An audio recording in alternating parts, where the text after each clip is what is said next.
Hello, right up our alley. I hope you're doing well this week.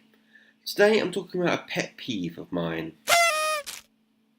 Clichés. How do you ride like you're running out of time? Night day and night like you're running out of time. Every day you fight like you're running out of time. Like you're running out of time. Are you running out of time? How do you ride like tomorrow won't arrive? How do you ride like you needed to survive? How do you ride every second you're alive? Every second.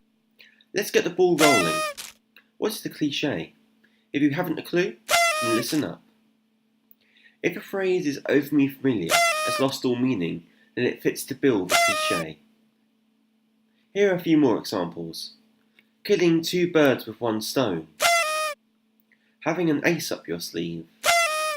Ignorance is bliss. Being dragged through a bush backwards. If you've seen one cliché, then you've seen them all. I'm going to stop using that little sound effect now because that's going to get very irritating very quickly, isn't it? These are all worn out expressions which have lost their meaning. Even the phrase worn out expression has become a worn out expression.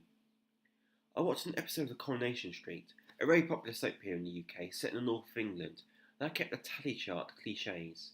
In a 22-minute episode, I counted 63 clichés, and that was an optimistic count. But soaps are completely full of clichés. For American soaps, I don't know, I'll have to check. But I know for British soaps, Coronation Street definitely, Emmerdale maybe, EastEnders, yes.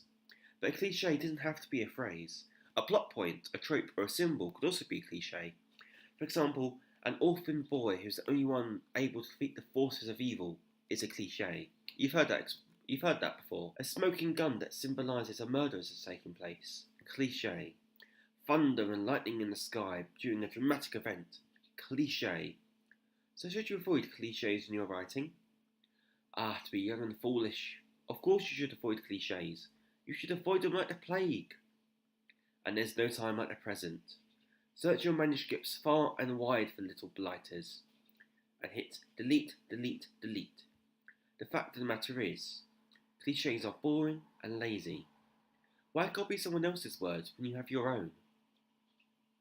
But things aren't as easy as they seem. As you may have noticed, the orphan boy example comes from Harry Potter, the smoking gun comes from Agatha Christie, and the thunder and lightning comes from too many examples of the list. So are they all clichés? Yes. Clichés seem to creep in through the barn door when it comes to writing. Sometimes you don't even know you're doing it. In my novel, my two protagonists live opposite each other, with a railway line between them.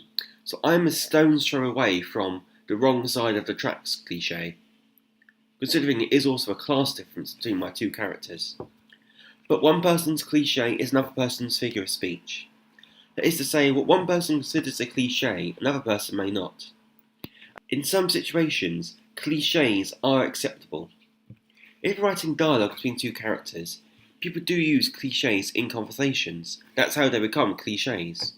And to remove every cliché is a fool's errand. At the end of the day, you can't ignore every cliché, but they should be few and far between in your work. Don't be as dumb as a doornail. After all, you're better safe than sorry. Thank you for watching this video. I hope you've enjoyed it. I definitely enjoyed making it, but I don't think I'm going to enjoy editing this for some reason. But we'll see how it turns out. Whenever I hear a cliché in real life, I cringe. I can't help it. That's just me. It's like I'm allergic to them. But anyway, I'll see you in my next video. But before I go, please tell me, do you think I've just made a total fool of myself?